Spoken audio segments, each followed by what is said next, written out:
اصل میں آپ حضرات کو یہ پتہ ہونا چاہیے کہ جیسے سنیوں میں بہت لوگوں نے باتیں گھڑی ہیں. ایک کتاب ہے جس نے شیعہ مذہب کو برباد کر دیا, صاف کہتا ہوں, وہ سلیم ابن قیس الہلالی کی کتاب ہے, جس کو کہتے ہیں کہ وہ حضرت علی ان کا صحابی تھا. جب حجاج وغیرہ نے پکڑنا شروع کیا, چھپ گیا اور جا کے ایک شخص ابان کے پاس چھپا رہا ساری زندگی, اور مرنے کے وقت کہنے لگا یار میرے پاس ایک امانت لے گی, وہ کتاب دے گیا. پتہ نہیں اس نے دی ہے یا نہیں, ابان نے. اب ابان کے بارے میں آپ علامہ خوئی کی موج مرساری دیکھ رہے راوی, یہ جھوٹے راوی, سارا فساد اس ابان نے ڈالا ہے کہ اپنی طرف سے ایک کتاب کر کر سلیم کے نام لگا دی, یا سلیم جھوٹ بول گیا. اس کے علاوہ دنیا میں یہ ظلم کہیں نہیں ہے. یہ جتنی باتیں نا آپ کتابیں نکلوا کر ثابت کریں شیعہ علماء اپنی کتابوں سے کہ یہ راوی سچا ابان جس نے یہ کتاب پھیلائی, سارے ظلم کے انہوں نے یہ کیا, حضور کے بعد یہ کیا. تو خدا کے لیے شیعہ حضرات بھی توبہ کر دیں, یہ ظلم ان کی نے کوئی نہیں دیکھے, نہ سنی یہ اپنی طرف سے باتیں گھڑیں, یہ بھی موقع پر نہیں تھی. جو بات دلیل سے ثابت ہوتی ہے اس کو لے لیں.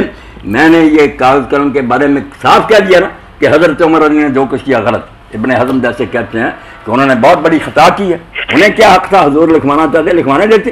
جو بات صحیح ہوگی شاہ صاحب میں وہ کہہ دوں گا, مجھے کسی کا ڈر نہیں, نہ میں پرواہ کر دوں, مگر بات کو بڑھانا بننا چاہیے اپنی حد سے, جتنی ہے اتنی رکھے. علامہ صاحب بات یہ ہے آپ دیکھیں نا کہ جو مشہور اس وقت صحابی تھے, حضرت سلمان فارسی, حضرت ابو ذر غفاری, حضرت بلال, حضرت عمار بن یاسر, حضرت ابو ایوب انصاری, حضرت مقداد اور حضرت شعیب, حضرت علی علیہ السلام, یہ جو ہے نا اس میٹنگ میں شامل نہیں تھے جس وقت یہ شکیفہ جو ہے نا وہ شکیفہ میں یہ جو میٹنگ ہوئی تھی خلافت کی.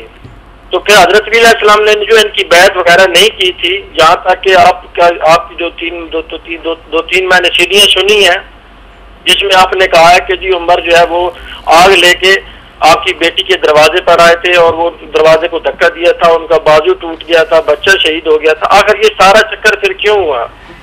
یہ شاہ صاحب آپ نے اچھا کیا, میری بات کو دنیا میں بہت شیعہ حضرات نے بگاڑا, سنی میرے خلاف فتویٰ آپ تیار کر رہے ہیں. حالانکہ میں نے جب یہ بات بیان کی اس کا سیاق اور تھا, میں نے یہ نہیں کہا تھا کیسا ہوا, نہ میں اس کا قائل ہوں.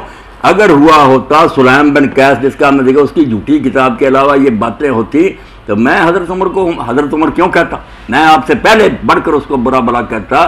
یہ سارے قصے کے دروازہ توڑا گیا, آگ لگائی گئی پیٹ پر, یہ جعلی لوگوں کی روایت ہے. شیعوں کی بھی میں نے دیکھ لی, ان کے بھی کوئی اس کے معتبر راوی نہیں, بنائی ہوئی بات ہے, ایسا کوئی قصہ نہیں ہوا. اور جو میٹنگ کی آپ بات کریں, میٹنگ تو کسی نے بلائی نہیں. حضرت ابوبکر عمر نے کوئی کٹ کیا ہوتا خلافت کے لیے تو ضرور ان کو بھی بلاتے. ہنگامی حالات ایسے پیدا ہو گئے کہ لوگ سارے حضور کے کفن دفن میں لگے ہوئے تھے. اب وہاں سقیفہ بنی ساعدہ میں انصار جمع تھے, کوئی وہ بھی سازش نہیں تھی. وہ سردار سے حضرت صاحب مدینے والے اکٹھے تھے کہ حضور کا انتقال ہوگا, صدمے سے بیٹھے تھے. وہاں یہ بات چھڑ گئی اور چھڑنی فطری تھی کہ حضور کے بعد اب کیا انتظام ہوگا, اور شاید کوئی منافق بھی گھس گیا ہو کہ خانہ جنگی کرا دیں.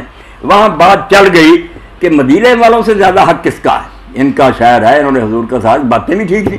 سعد بن عبادہ سے زیادہ قابل کون ہے, اس کے حق میں ہوگا. حضرت ابوبکر عمر نے کوئی میٹنگ نہیں بلائی, انہیں تو خبر ملی کہ وہاں یہ اکٹھ ہے. انہوں نے پہلے کہا بھی یہ شاہ صاحب روایتیں دیکھ لیں کہ یا کام کر یار, ہم حضور کے کفن دفن میں مشغول ہیں, کیا تو آوازیں دیتا. اس نے کہا نکل آؤ, کفن دفن سے پہلے خانہ جنگی ہو جائے گی. جب گئے تو گرما گرمی تھی. وہ لوگ کہہ رہے تھے اگر ہماری خلاف نہ مانے شہر سے نکالو, انہیں جنگ برپا ہو جائے گی. بڑی مشکل سے قابو پایا. اور حضرت عمر خود کہتے ہیں کہ جو ابو بکر کی بیعت کی طرح بیعت کرے کہ مشورانہ مسلمان, اس کی گردن اڑا دو. وہ ہم حضرت عمر کہتے ہیں حالات ایسے بن گئے کہ اگر ہم وہاں طے کر کے نہ اٹھتے جنگ برپا ہوگی. وہ انصار اپنے جگہ جم گئے تھے.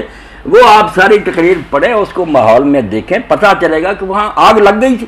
یہ بیچارے کیا کرتے, میٹنگ نہیں بلائی, کوئی انہوں نے اکٹھ نہیں کیا, یہ تو وہاں اطلاع ملنے پر پہنچے. اور حضرت امیر المومنین کے بارے میں جو نا کہ ان کو پکڑ کر لے گئے گلے میں رسا, وہ سب شاہ صاحب میرے علم میں.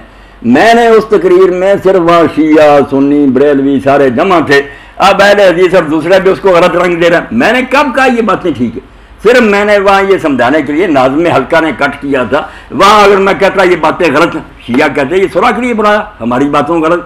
وہاں یہی صرف سمجھانا تھا کہ شیعوں کو بھی برا برا نہ کرو, نہ انہیں قتل کرو. انہوں نے بیچاروں نے جو سنی ہے نا, سچی ہے یہ جھوٹی, وہ یہ ہیں باتیں ان کی طرف سے بیان کی تھی. اور کہا تھا کہ جن بیچاروں نے بچپن سے یہ سنی ہے اور کتابوں میں پڑھتے آتے, وہ لعنت نہ کرے تو اور کیا. یہ بات تھی ان کی طرف سے. سنیوں کو کہا کہ تم نے سنا کہ انہوں نے بڑا انصاف کیا، حضور کی سے محبت کی ہے، یہ ان کی تعریف نہ کریں تو اور کیا؟ یہ سارے حلقوں کو ٹھنڈا کرنے کے لیے کہ مار کٹائی اور مناظروں سے کیا بنے گا، جو کسی نے سنا اس پر لگاؤ، اس کو اپنا اپنا رنگ سامنے دے دیا۔ پہلے شیعوں نے کہا کہ مولوی صاحب نے ہماری حمایت کر دی کہ یہ ظلم ہوئے تھے، حالانکہ میں یہ ظلم مانتا تو حضرت عمر کو معذرہ، حضرت عمر کو کہتا، پھر لعنت نہ کرتا۔ اور اہل حدیثوں نے بنا دیا کہ مولوی صاحب خود کہتا کہ یہ ظلم ہو، نہیں، وہ نہ میری طرف سے نکلی، وہ شیعہ حضرات کا عذر ہے کہ وہ بیچارے بھی معذور ہیں، صحیح غلط کا فیصلہ ہوتا رہے گا جو سنا ہے۔ میں نے تو وہاں کہا کہ اگر سنی بھی مان لے کہ ایک حیثیت بھی اس میں سچ ہے تو وہ چھوڑے نہیں صحابہ کو، اور کیا کرے؟ مسئلہ تو صرف یہ ہے کہ 1400 سال کی باتیں ہیں، راوی طرح طرح کے ہیں، جھوٹ سارے گروہ مانتے ہیں، کتابوں میں بھرا گیا ہے۔ اب ان کی بنا پر کیا فیصلہ کیا جائے کہ ان کی بات سچی ہے یا نہیں سچی؟ میں نے صرف خون خرابہ روکا کہ جس بات کو صحیح سمجھے وہ اپنی جگہ مانے، جس کو سمجھ آئی ظلم کی ہے وہ برا کیا، دوسرا سمجھ نہیں ظلم کی محبت، مگر آپس میں جو مشترکہ کام ہے نا ہندوؤں، یہودیوں، عیسائیوں کے مقابلے میں، اس کے لیے خدا کے لیے سارے کٹے، اس کا اصل تو ہے یہ موضوع، مگر لوگ اپنے اپنے رنگ میں اس کو پیش کریں۔ اب شاہ صاحب بتائیں نا، میں نہیں کہتا کیسے ظلم ہوئے ہیں، نہ کسی نے حضرت امیر کو کھینچا۔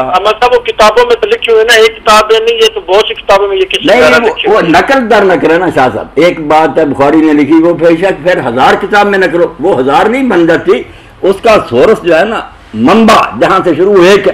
یہ باتیں ہیں جو آپ لکھنے ابن کتابہ نے لکھی ہے، دوسرے تبری نے، کسی نے صرف اتنا ہی لکھا کہ دھمکی دی آگ لگا دیں گے، کسی نے کہا دروازے گرائے۔